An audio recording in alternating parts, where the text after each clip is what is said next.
그럼 지난주에 이어서 세상이 알 수 없는 기쁨과 위로 2탄입니다. 고린도 교회의 거짓 교사들로 인해서 분쟁과 갈등과 환난 가운데 바울이 기도를 보내면서 안 들립니까?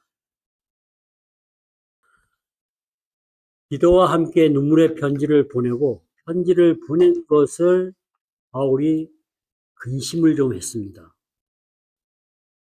그런데 기도가 다시 돌아와서 고린도 교회의 소식을 전함으로 인해 가지고 바울이 기쁨과 위로를 받았다고 고백을 했습니다.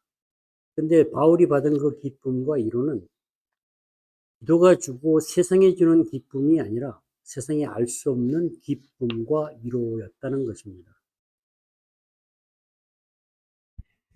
고린도 그래서 2장 4절에서 말하는 그 눈물의 편지라고 하는 것은 내용이 잘 전해지지는 않습니다. 그런데 고린도 후서에서 바울의 말을 통해서 보면은 담대함이라든가 정죄라든가 책망이라는 그런 단어가 함께 들어있어요.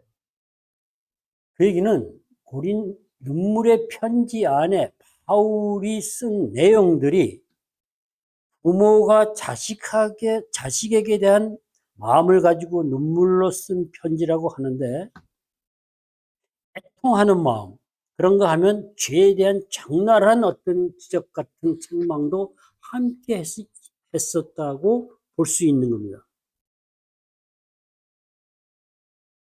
바울이 그 편지 안에서 솔직한 고백을 했다 그래요. 정죄하려 하지 아니함이라고 한 말은 눈물의 편지 안에 죄에 대한 신랄한 비판이 있었다는 거죠. 담대함, 솔직하게 거리낌 없이 모든 것을 얘기했다는 거예요. 이런 것을 봤을 때 바울이 눈물의 편지를 쓸 때 그 편지 안에 내용뿐만이 아니고 바울 자신이 그 격앙되고 막 끌어오르는 그 감정과 강한 어조의 말투 이런 것들이 소위 말 우리가 얘기하는 비언어적인 요소가 편지 안에 듬뿍 담겨 있었다는 거죠. 그런 감정을 우리가 바울 서신을 읽으면서 느낄 수 있어야 됩니다. 볼 수 있어야 됩니다. 그런데 고린도 교인들이 그런 갈등 가운데서 바울이 죄에 대해서 그들의 잘못에 대해서 솔직하게 얘기를 하면 고린도 교인들의 느낌은 어떨까요? 그들이 받는 느낌은 비난받는 것처럼 느낄 수 있는 거예요. 왜냐하면 고린도 교인들이 상당히 교만했었거든요. 자신들은 성숙했다고, 영적으로 충만하다고 교만한 상태에 있었기 때문에 더더군다나 바울이 솔직하게 적나라하게 한 말들이 그들에게는 비난으로 들릴 수 있었다는 거죠. 조금 더 심하게 말하면 바보 취급당하는 것처럼 느낄 수도 있다는 겁니다. 그것은 결국 그 고린도 교인들의 마음을 상하게 할 수 있다는 것으로 그것 때문에 바울이 혹시나 하고 근심했던 겁니다. 너무나 솔직하게 있었기 때문에 그래요. 그런데 잠시 후에 했다고 합니다. 바울이 잠시만 후회할 수 있었던 것은 눈물의 편지를 쓰면서 그동안에 하나님이 사도 바울에게 행한 하나님의 일들로 인해서 하나님이 고린도 교인들을 회복시킬 거라는 확신이 있었던 거죠. 그래서 잠시 근심할 수 있었던 겁니다.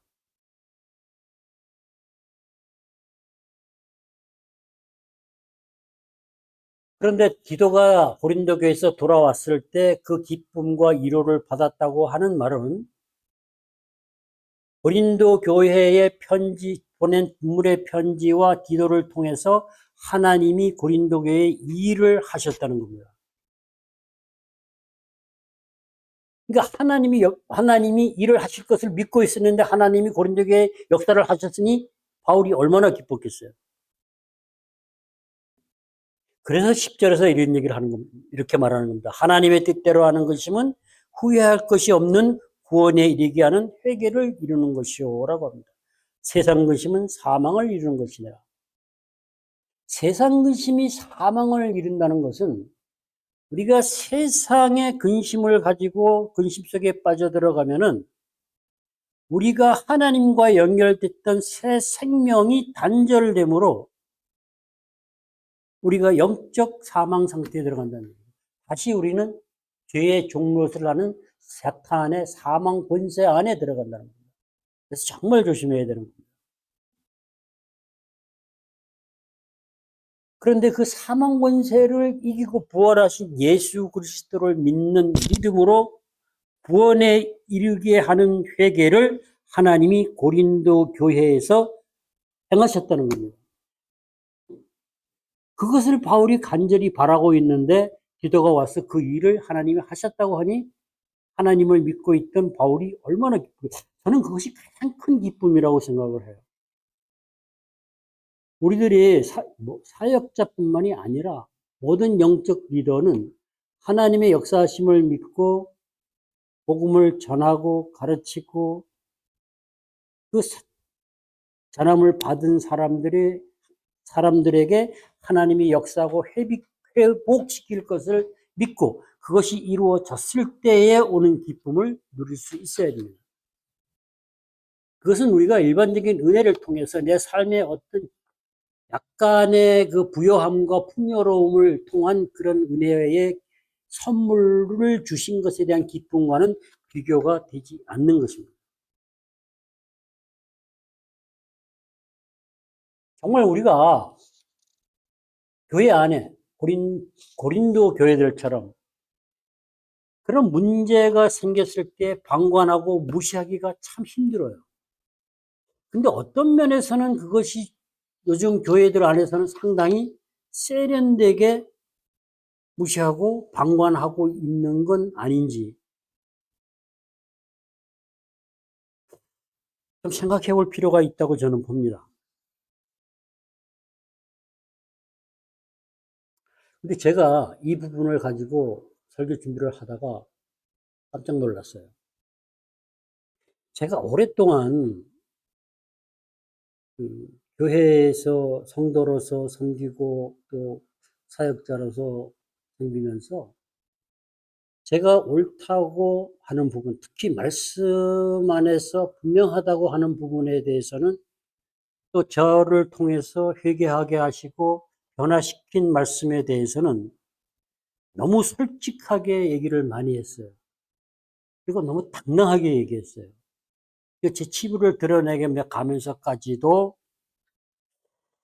부끄러울 것 없이 그렇게 당연히 해야 한 말이라고 했는데 이번에 설교 준비를 하면서 제게 다가온 것은 내가 그렇게 옳다고 생각하고 말을 했지만 상대방들은 비난이나 바보처럼 취급하는 것으로 상한 마음으로 들을 수 있었겠구나 하는 것을 처음으로 생각해 봤어요. 단 한 번도 생각해 본 적이 없어요. 제가 어떤 의도나 가식이나 이런 것이 없기에 그냥 없이 솔직하게 한 것이기 때문에 그런 말들이 고린도 교인들처럼 바울이 고린도 교인들에게 말한 것처럼 상처를 줄 수 있었겠다. 그렇게 조금 두렵더라고요. 그래서 제가 한 그 말들을 들은 상대방들이 그 말이 씨앗이 돼서 정말 주 영광의 주를 보고 고린도후서 3장에서 이렇게 하죠. 영광의 주를 보매 그의 형상으로 변화해야 돼요. 예수님을 만날 수 있는, 그래서 회복의 역사를 경험하는 씨앗으로 사용될 수 있으면 정말 좋겠다는 그런 소망을 갖고 기도해야겠다는 다짐을 처음으로 해보았습니다. 여러분들 그런 경험 없으세요? 말을 안 하면은 그런 경험은 없을 수도 있지만은 많은 경우에 우리가 안 할 수가 없죠. 그래서 제가 오늘의 본문이 회개와 연결된 부분이라서 어거스틴의 참여력을 잠깐 다시 한번 살펴봤어요. 제가 좋아하는 부분이 있기 때문에. 어거스틴이 애욕에 사로잡혀 살았어요, 사실. 성적인 추구를 하면서 거기서 진리를 찾겠다고 방황을 많이 했어요.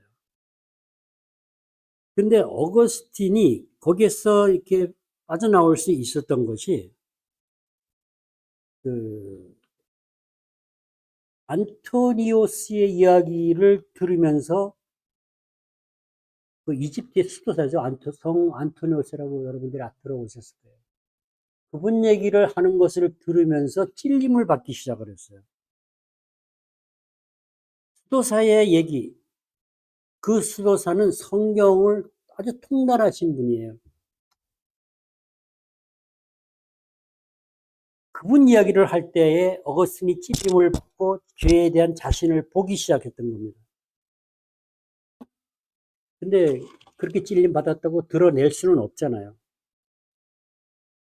그런데 그 찔림을 받는 순간에 너 자신이 하려고 하지 말고 하나님이 내게 맡겨라 하는 그런 소리가 들려서 좀 부끄러웠다고 합니다.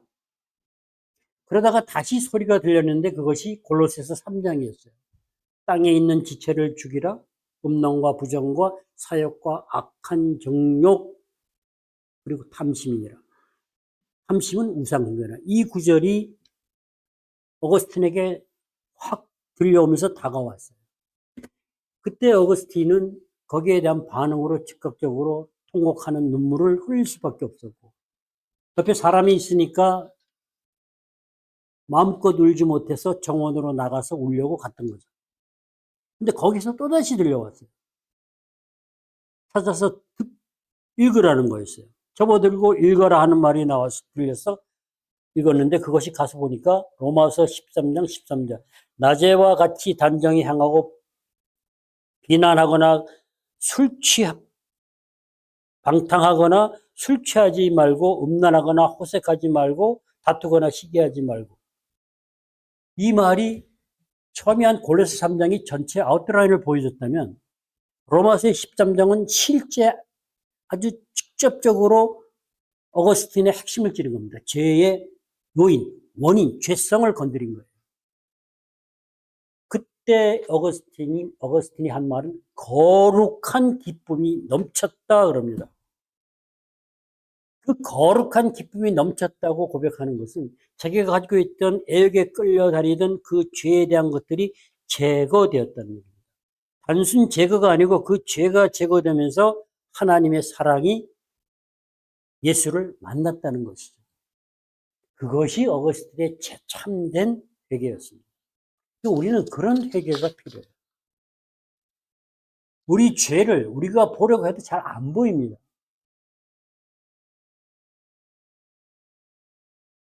그런데 여기서 그렇게 죄가 제거되고 하나님의 임재를 그리스도를 만나는 경험을 하고 나서 그 큰 기쁨을 가지고 친구한테 가서 그 얘기를 나눴어요. 제가 여기서 또 한 방 먹었습니다. 맞았습니다. 그때 친구가 어거스틴이 읽었던 로마서를 보자 그러고 그것을 읽어보고 그 다음 절을 가지고 얘기했어요. 그 이어진 말씀이 믿음이 연약한 자를 너희가 봤되 그의 의견을 비판하지 말라.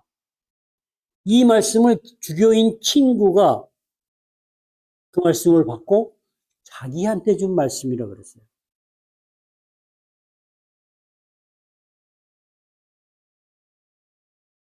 그러면 주교인 친구가 연약한 지금 막 회개한 사도 바울에게 어떻게 하겠습니까? 비판하지 않겠죠. 얘기하지 않겠죠. 토를 달지 않겠죠. 저는 그걸 좀 놓치고 있었어요. 정말 기가 막힐 노릇. 보지 못했어요.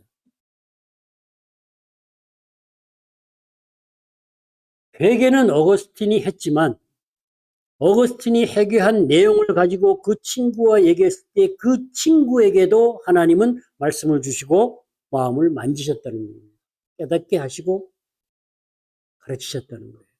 그래서 우리가 공동체가 정말 중요합니다. 영적 리더가 중요하다는 거예요. 연약한 자를 어떻게 해야 하는지를 알게 하시는 거예요.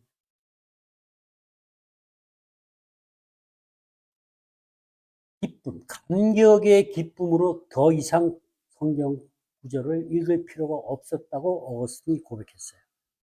그러고 나서 쭉 지나온 시간을 가지고 회고하면서 만들어가면서 쓴 것이 어거스틴의 고백록 참여록이라고 하는 것입니다. 지금도 많은 사람들이 읽고 있죠.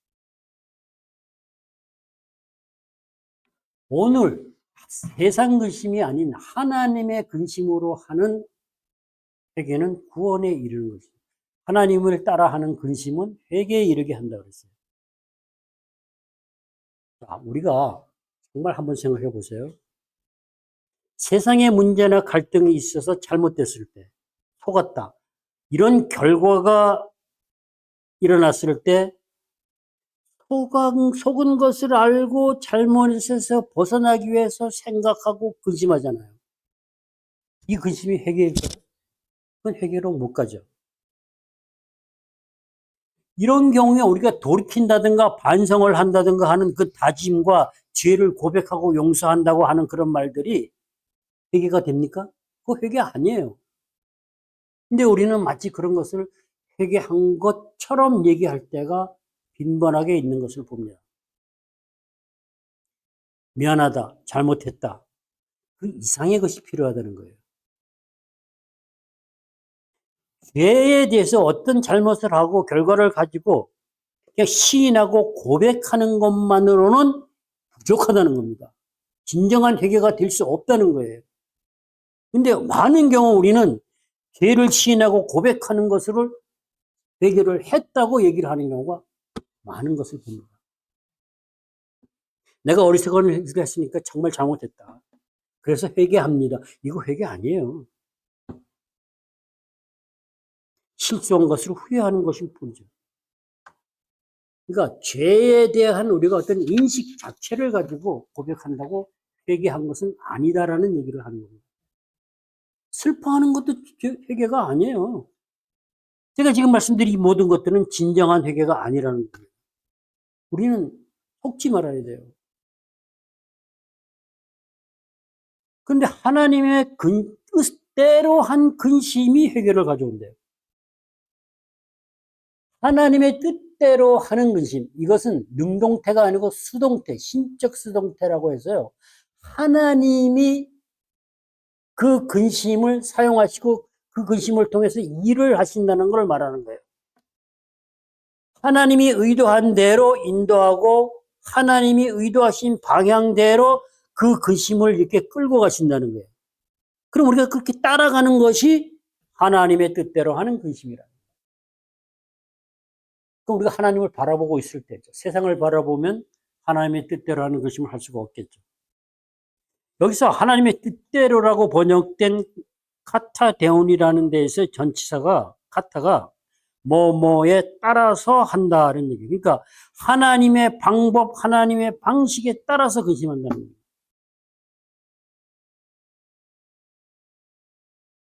하나님의 방법, 하나님의 방식이 어디 있죠? 성경에 기록된 말씀 안에 하나님의 뜻과 의도가 들어있어요. 그 하나님의 의도와 뜻을 알아야 하나님의 방법과 방식을 따라서 근심할 수 있다는 겁니다. 의도하신 방법, 의도하신 방향을 따라가야 된다는 얘기예요. 그럼 우리가 해야 할 게 뭡니까? 성경에서 성경을 읽으면서 본문의 의미와 의도를 분명히 알아야 됩니다. 그것을 알아가는 과정이 우리가 예수를 찾고 내 죄를 보고 생각할 수 있는 그런 근심의 시간이 된다는 거예요. 고린도 교인들이 바울이 보낸 눈물의 편지를 가지고 그 편지 안에서 바울의 의도와 하나님의 의도를 알려고 노력을 했다는 거예요. 우리는 과연 성경을 읽으면서 바울 서신서를 읽으면서 바울의 의도와 하나님이 우리를 향한 의도를 얼마나 생각하고 있느냐라는 얘기예요. 생각 없이 읽는 것은 아무 의미가 없다는 겁니다. 편지가 서신서잖아요. 우리 바울 서신이 뭐예요? 성경이잖아요. 성경 말씀에 하나님이 원하시는 방법, 방식의 의도를 심어 놓았다는 겁니다. 그리고 분명히 얘기해요. 골로새서는 위의 것을 생각하라, 그리스도를 찾으라 그래요.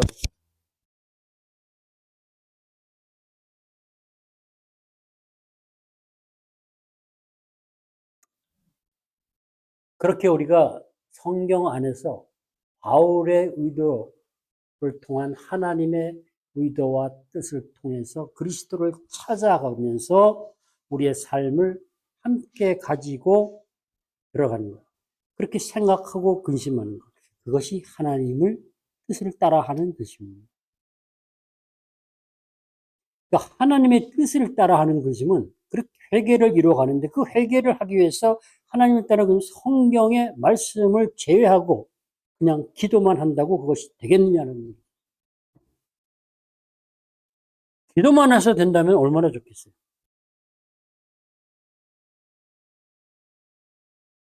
기도만 가지고 회개를 할 수 있다고 생각한다면 참 위험해요.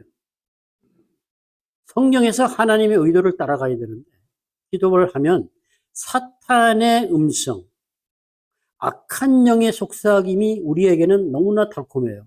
악한 영의 속삭임은 대부분이 내 욕망과 욕심과 합쳐집니다. 부합합니다. 일치합니다. 그래서 달콤한 거예요.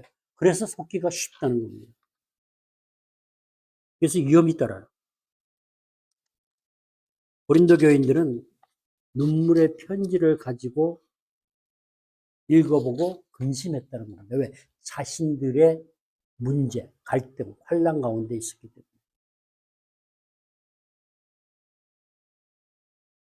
그런데 문제는 우리가 하나님의 의도를 따라갈 수 있느냐라는 겁니다.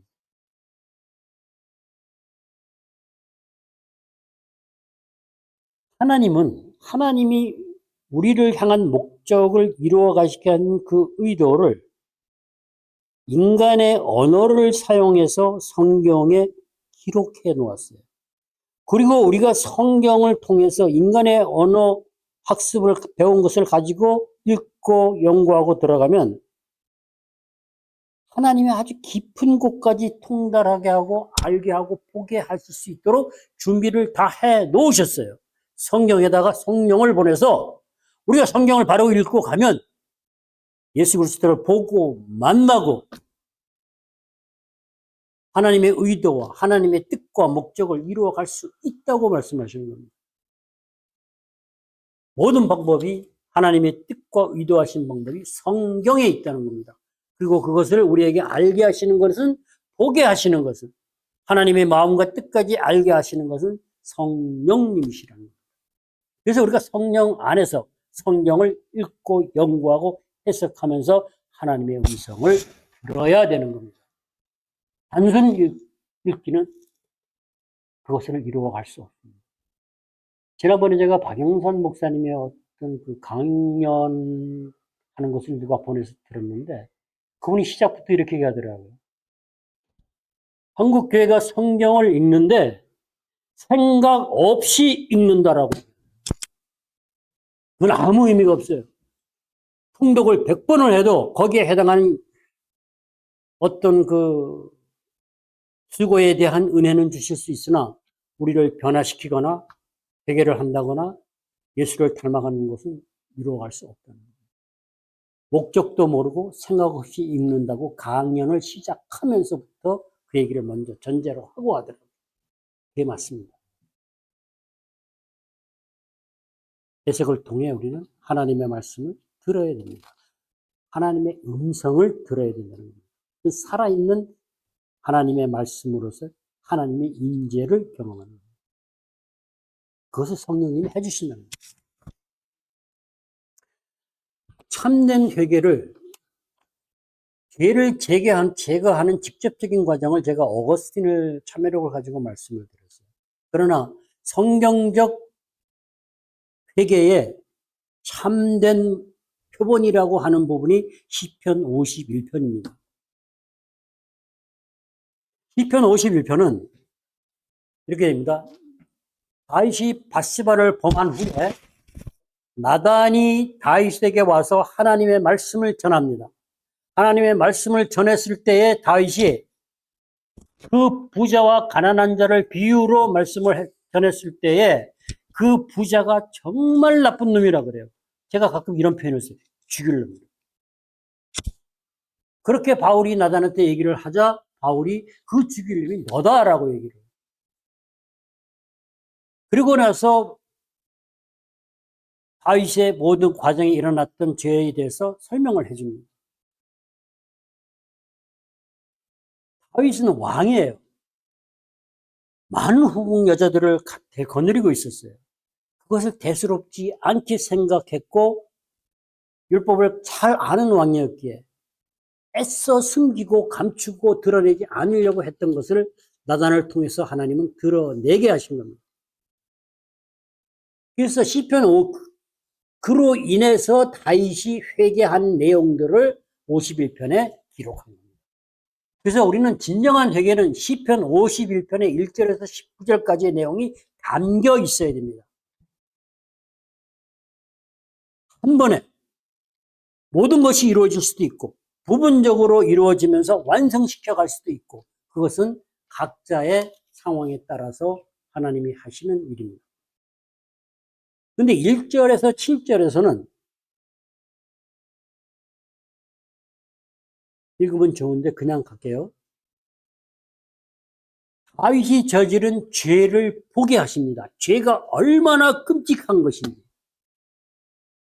어신 노랬죠? 그 죄가 얼마나 끔찍한 것인지.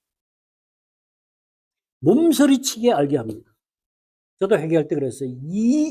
저는 그 죄를 보게 하고 알게 하실 때 욕을 막 했어요. 막, 이러고 쌍찌오다가 이거 지금 이라고 하면서. 정말 죄는 끔찍합니다. 그렇게 내 내면에 꽁꽁 숨기고 있던 알지도 못했던 것을 드러내 보게 하시고 제거해 주십니다. 제일 먼저 한 것은 죄를 보게 하셨고 그 다음에 8절에서는 꺾은 뼈들로 즐거워하고 정한 마음, 9절에 정한 마음과 정직한 영을 새롭게 한다 했을 때 정한 마음을 창조하시고 이렇게 갑니다. 내가 가지고 있던 가치관, 신념, 내가 이것이 없으면 나는 죽는다고 생각 꼭 붙들고 있던 이런 자존감, 자존심, 그런 가치, 왜곡된 나라는 존재가 죽습니다. 그것을 만들어놓은 죄를 제거할 때, 그때 내가 죽는 것은 너무나 고통스러워요. 그래서 꺾은 뼈라는 표현을 씁니다. 우리가, 저는 해보지 못하면 모르지만, 뼈가 꺾어질 때 얼마나 고통스럽겠어요. 내가 죽을 때 그렇게 고통스럽다. 그러나 그것을 통해서 하나님은 우리 안에 정한 마음을 창조하시고 정직한 영을 새롭게 해서 우리를 회복시키신다는 거예요. 그래서 그 다음 절에 이어서 기뻐하고 찬송할 수 있다는 겁니다. 그리고 순종할 수 있다는 거죠. 그렇게 회복시키는 과정이 우리들에게 위로가 되는 겁니다. 왜? 그런 죄를 보게 하고 끔찍한 죄인인 나를 하나님이 사랑하신다고 하기 때문에 그 어떤 죄인도 하나님은 외면하지 않고 하나님 앞에 나와서 회개할 때 그 사랑한다는 마음을, 사랑한다는 말씀을 넣어주십니다. 그것이 우리한테 위로가 됩니다. 기쁨이 되는 거죠. 그래서 13절에서 19절에는 찬송하고 간증한다, 진정한 예배를 드릴 수 있다. 그 예배는 천국에서의 예배고 이 땅에서도 우리가 그런 예배를 드릴 수 있다는 겁니다. 그게 회개입니다. 자, 이런 과정의 회개를 해보셨는지, 이 회개가 구원에 이르게 한다 그랬어요.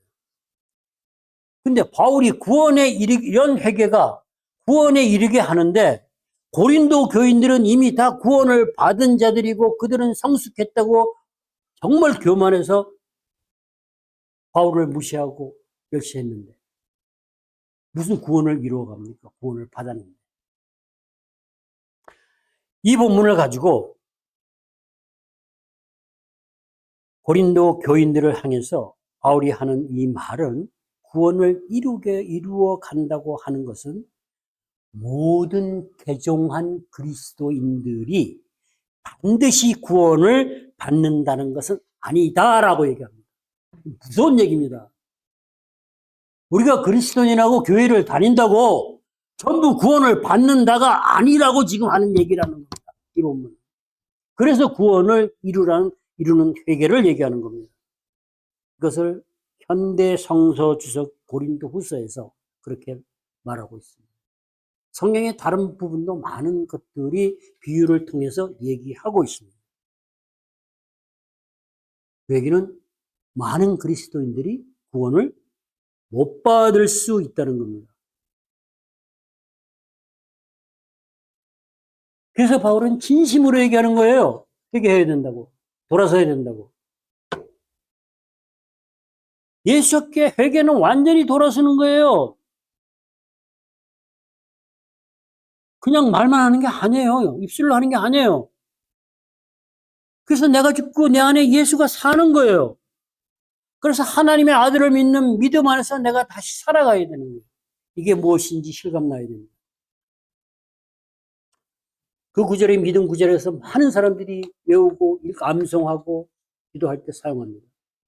그것이 실제가 돼야 됩니다. 현실이 돼서 나에게 나타나야 된다는 얘기예요. 이것을 고린도 교인들에게 바울이 간절히 바라는 겁니다. 바울이 바라는 것일까요? 하나님이 바라시는 거예요. 그리고 우리가 예수 그리스도 안에서 연합해서 살아가는 것을 하나님은 기뻐하신다는 얘기입니다. 예수 그리스도 연합해서 살아가는 우리, 내가 내 안에 그리스도께서 사시고 내가 그리스도 안에 있어서 하나님의 아들을 믿는 믿음 안에 사는 예수 그리스도와의 연합은 회심을 할 때, 회개할 때 지속적으로 우리가 살아있는 동안에 해가면서 우리를 변화시켜가는 성화의 과정이라고 할 수 있어요. 우리가 지난번에 말씀드렸어요. 환난 가운데 바울이 낙심하지 않는 이유는 크고 영원한 영광에 중한 것을 이루어 가기 때문이라서. 크고 영원한 영광에 중한 것 부활체예요. 그 소망을 가지고 우리는 뭐 해야 돼요? 속사람이 날로 새롭게 되어져야 된다고 바울은 말하고 있어요. 이게 회개의 결과라는 겁니다. 이 회개가 우리 삶 속에 일회성이 아니고 점진적으로, 전체적으로, 부분적으로, 계속적으로 나타나고 이루어져야 된다는 겁니다.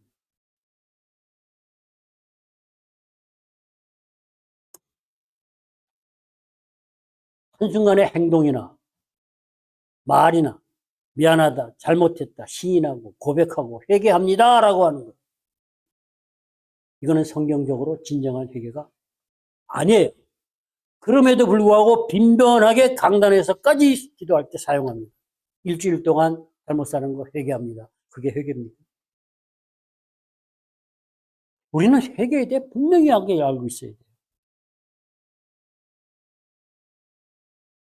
모두 고린도 교인들이 구원을 이루어가라고 얘기하는 것은, 구원을 이루어가는 회개를 해야 된다고 얘기하는 것은 모두가 다 구원을 받을 수 없는 것이기 때문에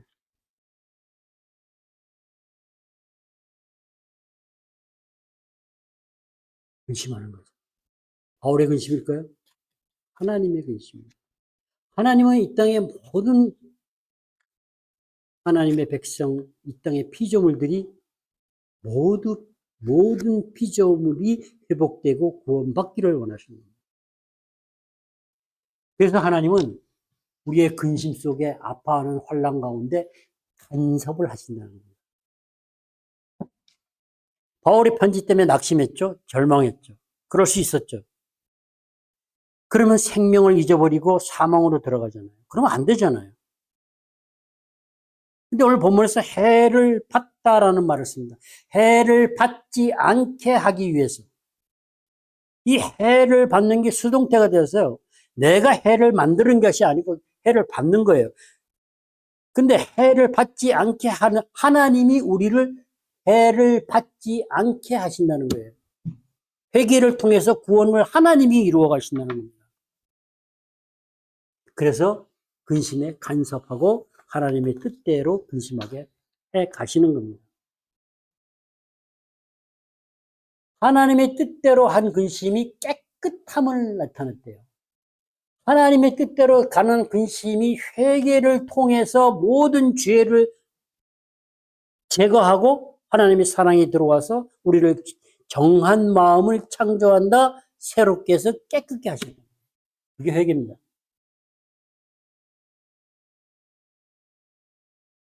그런데 11절을 한번 읽어보세요.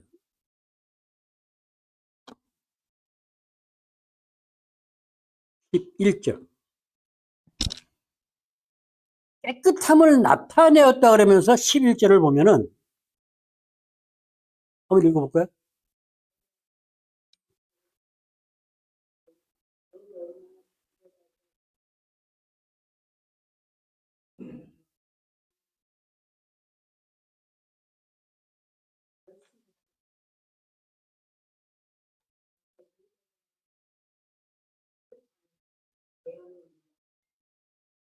좀 혼란스럽지 않아요?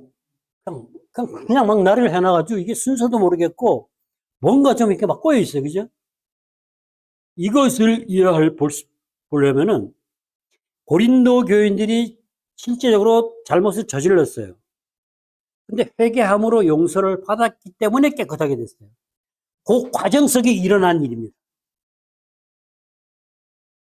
간절하게 변명하고 간절하게 분노, 이게 간절히 다 수식하면 가는 거거든요.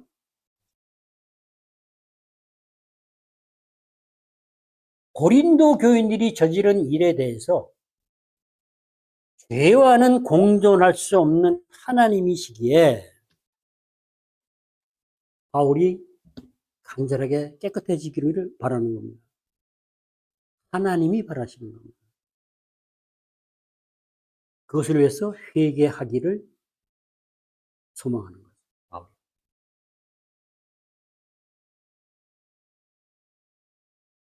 고린도 교인들이 눈물의 편지를 통해서 거짓 사도들한테 속은 것을 알게 됐을 때, 자신들의 잘못이 정말 바보 같았다는 것을 느꼈을 때, 그때 죄가 얼마나 끔찍한 것을 정말 통곡하고 알 수 있는 겁니다. 그럴 때 죄에 대한 분노까지 나옵니다. 제가 그랬잖아요. 제가 그 죄를 보게 하고 회개할 때 욕이 막 나왔다고, 죄에 대해서. 쌍시옷이 막 나오더라고요. 분노입니다. 죄에 대한 분노. 제가 너무 끔찍하니까. 그렇게 되면은 죄를, 그 상황과 그 죄에 대해서 완전히 떨어질 수밖에 없어요.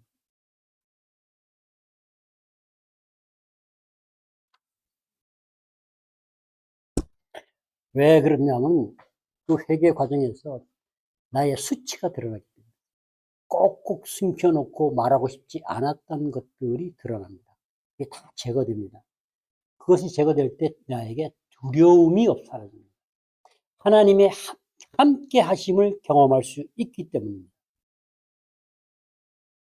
죄는 보기도 싫어집니다. 제가 술로 인한 죄를 많이 지었잖아요. 2002년도에 그로 인해서 일어났던 모든 것 보게 하시고 그때부터 지금까지 몇 년이요? 술 한 모금도, 아니 생각이 없어요. 지긋지긋하니.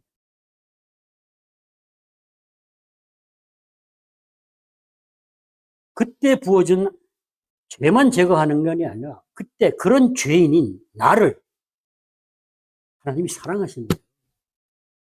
내가 뭐라고 죄만 짓고 살았는데 그 죄를 보게 하고 제거하면서 그래도 나는 너를 사랑한다는 거예요. 그 사랑이 우리에게 능력이 되고 위로가 됩니다. 그래서 그 사랑의 음성을 들어야 됩니다. 그 사랑을 경험해야 됩니다.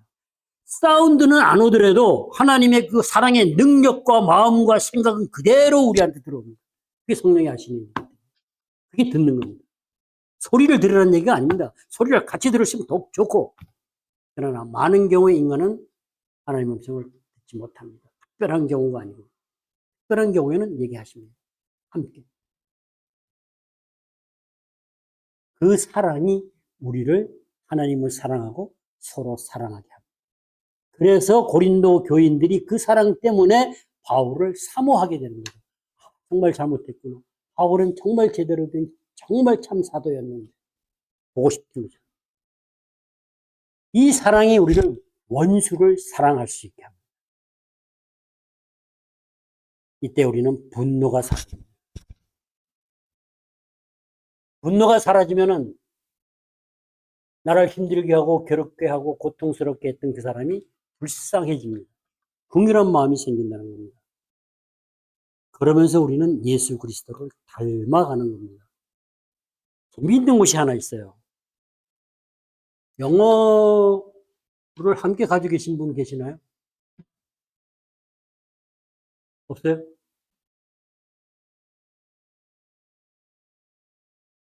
9절과 10절에서 하나님을 언급할 때 영어는 갓이 대문자로 되어 있습니다. 지금 없으면 나중에 찾아보세요. 그런데 11절은 소문자예요. 이건 또 뭡니까? 우리는 이럴 때 분명히 분석하고 생각해 봐야 됩니다.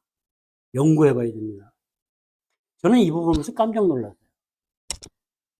왜 하나님이 9절과 10절에서는 대문자로 썼는데 11절에서는 소문자로 가시라고 되어 있느냐. 이때 제가 기억한 것은 디베랴 바닷가에서 예수님이 너가 나를 사랑하느냐고 할 그 말과 연결이 됐어요. 보세요. 주님이 내가 너를 이만한 사랑으로 베드로를 사랑했다 그러는데 베드로가 이렇게 얘기합니다. 예, 나 주님 사랑합니다. 베드로가 아는 사랑은 요만한 거예요. 다시 물어요. 아가페, 사랑. 이만한 사랑으로 내가 너를 사랑하는데 너나 사랑하니? 예, 사랑합니다. 몰라요? 이거를 바울이. 바울이 아니고 저기 갑자기 요한이 몰라요. 베드로죠. 베드로가 몰라요. 그래서 세 번째는 너가 이렇게 나를 사랑하냐고 안 물어봐요. 이렇게 사랑하니 그러니까 예, 사랑합니다 그래요.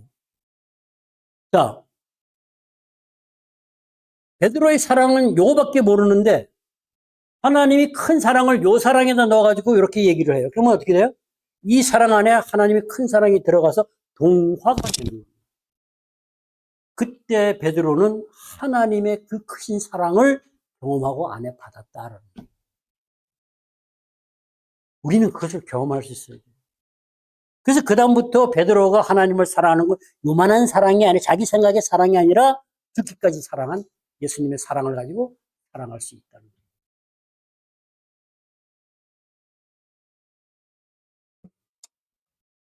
하나님의 근심. 하나님이 그 근심, 우리 안에 들어와서 우리의 근심이 돼서 우리를 끌고 가신다는 거예요.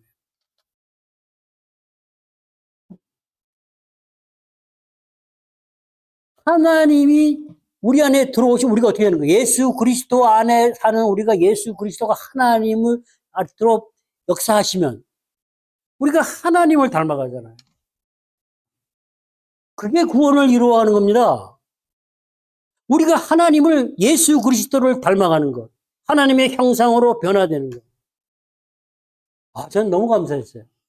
이렇게 우리를 예수 그리스도를 통해서 닮아가며 하나님을 닮아가게 하시는구나. 그건 뭐예요? 하나님이 내가 너와 함께 하신다는 겁니다. 우리는 그 음성을 듣고 그것을 믿을 수 있어야 돼요. 하나님이 나와 함께 하시는데 제가 두려워할 필요가 있을까요? 없어요. 그렇게 회개는 구원에 이르게 한다는 겁니다. 하나님의 뜻대로 하는 근심이 그리스도를 닮아가서 구원에 이르게 한다. 하나님의 형상으로 회복시켜 간다는 겁니다. 이 말을 제가 작년인가 들은 적이 있습니다. 옥하는 목사님의 설교를 잠깐 듣는데 이렇게 말씀하시더라고요. 자기가 잘못 가르쳤다. 30년 동안 목회를 했는데 내가 잘못 가르쳤다. 나는 예수 믿고 천국 가는 게 구원이라고 생각했는데 아니더라 이런 얘기예요. 잘못 배웠답니다. 예수를 닮아가는 것이 구원이라고 얘기를 했어요. 물론 예수를 닮아가면서 결국은 천국에 가는 것이 구원입니다. 그러나 이 땅에서 예수를 닮아가는 것을 빼버리고 그냥 예수 믿고 천국 가 이거 아니라고 30년 목회 후에 옥하는 목사님이 고백한 내용이에요. 그 유튜브에 나왔더라고요. 제가 깜짝 놀랐어요. 오늘 본문에서 구원에 이르게 하는 게 뭐예요? 그리스도를 닮아가. 우리는 그리스도를 닮아가야 돼요. 이 땅에서 하나님 나라가 임한 현재 이 땅 이곳에서 이 땅에서 하나님의 통치 축복 아래서 예수를 닮아가면서 살아야 된다는 거예요. 그리고 정말에 하나님 앞에 갔을 때 우리는 완전하게 다시 태어납니다. 그래서 회개는 하나님이 주시는 거랍니다. 내가 하는 게 아니라는 거예요. 우리는 회개를 내가 하는 것처럼 고백하고 반성하고 내가 하는 아니라는, 회개는 하나님이 하시는 게 성령의 역사예요. 하나님이 허락해야 되고 하나님이 역사하지 않고 하나님이 회개하지 않게 하시고 우리는 할 수가 없다는 게 진정한 회개는. 하나님이 우리 눈을 뜨게 하시고 보게 하시고 우리의 마음을 바꾸신 결국, 그래야 우리는 진정한 예배자로 살아갈 수 있다. 그래서 구원에 이르게 하는 그 회개가 깨끗함으로 나타납니다. 우리가 히브리서의 믿음장을 보면 우리는 믿음은 바라는 것의 실상이잖아요. 보이지 않고 바라는 것이 그게 실상, 현재 실제 보이게 된다는 얘기예요. 회개를 통해서 그리스도를 닮아가는 것은 우리의 속사람이 날로 새롭게 되는 거예요. 영원한 영광의 중앙과 부활체를 입을 때까지 그리스도와 함께 교제하는 삶을 살게 됩니다. 바울이 생각하는 가장 큰 기쁨은 하나님의 통치 가운데 하나님과 동행하며 함께 사는 거예요. 바울이 얼마나 기뻤겠습니까? 바울이 하나님을 신뢰하게 된 것을 기뻐한다고 그래요. 왜요? 하나님이 바울에게 말씀하신 대로 자기에게 행한 대로 고린도 교회에서 행하고 역사하셨기 때문에 그렇습니다. 하나님이 하신 일 때문에 바울은 하나님을 신뢰하게 되죠. 내가 하나님을 신뢰하면 하나님은 우리를 신뢰합니다. 하나님은 우리를 신뢰하고 우리를 기뻐하신다는 겁니다. 이게 너무 재밌어요. 그래서 하나님을 인격적이라는 표현을 쓰는 겁니다. 저 멀리 있는 그냥 이런 위대한 하나님이 아니고 아버지같이 자녀같이 인격적으로 교제가 가능한 분이 하나님이십니다. 모든 사람이 두려워하고 떨므로라는 표현을 씁니다. 15절에서. 그건 공포를 얘기하는 게 아니에요.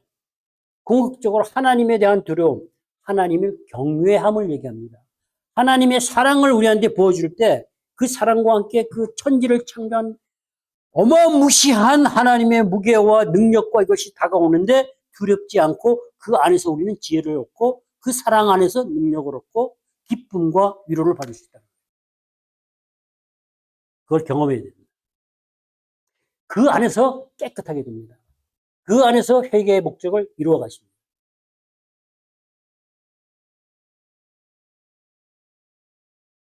그것을 기도도 고린도 교인들하고 함께 경험했다는 것입니다. 그래서 더욱 풍성해졌다는 거예요. 이것이 우리를 세 계명, 하나님을 사랑하고 이웃을 사랑할 수 있는, 서로 사랑할 수 있는 세 계명을 순종하고 지킬 수 있는 원동력이 되는 겁니다. 그 안에서 우리 분노가 사라지고 두려움도 사라지고 비판도 사라지고 연약한 자를 보고 우리는 불쌍한 마음으로 바라보고 기도할 수 있게 됩니다.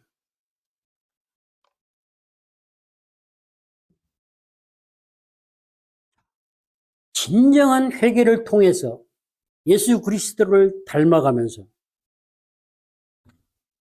세상에 알 수 없는, 줄 수도 없는 그 기쁨과 위로가 뭘까요? 진정한 기쁨은 하나님의 기쁨이 나의 기쁨이 되는 거예요.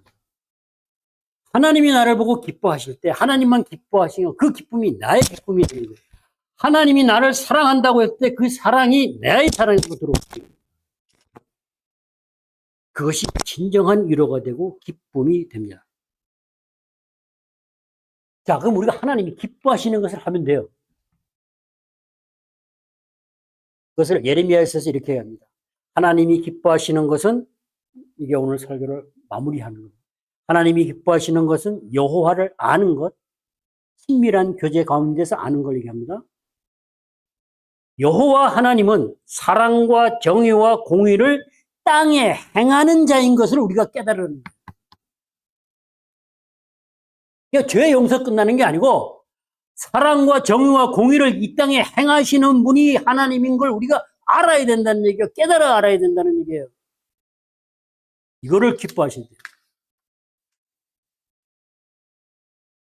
무슨 얘기예요? 사랑과 정의와 공의를 이 땅에 행하는 일을 기뻐하신다는 겁니다. 그럼 우리가 이 일에 동참하면 돼요. 교회 안에서 이렇게 끼리끼리 모여서 세상과 선을 긋고 사는 것이 아니라 하나님이 이 땅에 사랑과 정의와 공의를 행하시는 일에 그리스도와 함께 동참하는 것을 기뻐하십니다. 그 안에 우리 기쁨이 되어야 돼요. 저는 이 일에 동참할 수 있는, 이 그리스도의 일에 동참해서 하나님이 기뻐하시는 일을 할 수 있는 그런 헤세드 온유 처치, 그리고 우리 교회 헤세드 온유 처치에 오는 모든 성도들은 이 그리스도의 일에 하나님이 기뻐하시는 사랑과 정의와 공의를 행하시는 일에 동참하는 모든 성도들이 되기를, 그렇게 세워주시기를 저는 간절히 소망하고 그렇게 이루어주시기를 주님의 이름으로 축복합니다. 기도하겠습니다. 아버지 하나님 감사합니다. 하나님의 뜻을 따라하는 근심은 회개에 이르게 하고 그 회개는 구원을 이루어 가십니다. 구원을 이루어 가십니다. 예수 그리스도를 닮아가는 것이라고 말씀합니다. 예수 그리스도를 닮아가며 하나님이 기뻐하시는 하나님의 일에 그리스도와 함께 동참할 수 있도록 우리 헤세드 온유 처치 하나님이 만드셨으니 하나님이 세우시고 모든 성도들이 주의 일에 동참하며 하나님의 기쁨이 우리의 기쁨이 되고 우리의 위로가 되는 삶을 살아갈 수 있도록 회개의 영을 부어주시고 주의 영으로 충만하게 하셔서 늘 깨어 살아가는 우리 주님과 동행하는 삶을 살아갈 수 있는 우리들이 될 수 있도록 인도하시고 축복해 주시옵소서. 바울 사도가 간절히 바라는 것, 내가 죽고 예수가 사는 것, 그것은 하나님이 우리들에게 간절히 바라시는 것으로 우리 안에 내 옛 자아가 죽고 죄는 제거되고 예수 그리스도가 살아나서 하나님의 사랑이 예수 그리스도를 통해서 능력이 되고 하나님의 아들을 믿는 그 믿음으로 살아갈 수 있도록 인도하시고 축복해 주시옵소서. 예수님의 이름으로 기도했습니다. 아멘.